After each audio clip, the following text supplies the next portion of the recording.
السلام علیکم ورحمۃ اللہ وبرکاتہ۔ جی ناظرین، کیسے ہیں؟ امید کرتے ہیں آپ سب خیر و عافیت سے ہوں گے۔ آج کا جو ہمارا موضوع ہے قواعد یا گرامر کی تعریف اور اقسام۔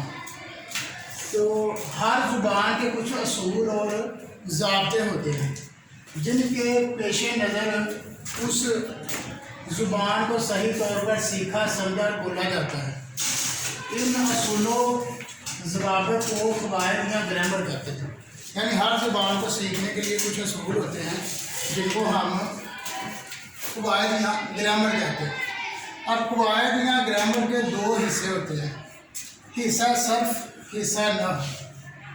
جو صرف حصہ ہوتا ہے اس میں قواعد کا وہ حصہ ہے جس میں مفرد الفاظ سے بحث کی جاتی ہے۔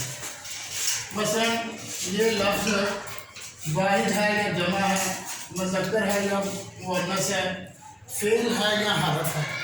اگر دوسرا حصہ ہے حصہ نحو، قواعد کا وہ حصہ جس میں مرکب جملوں اور عبارتوں سے بحث کی جاتی ہے۔ مثال کے طور پہ نماز دین کا ستون ہے اور یہ ہر مسلمان پر فرض ہے۔ جی ناظرین، امید کرتے ہیں آپ کو قواعد یا گرامر کی تعریف اور اس کے اقسام کے بارے میں علم ہو گیا ہوگا۔ آپ کو اگر یہ ہماری ویڈیو اچھی لگی ہے، لائک کریں، شیئر کریں، کمنٹ کر کے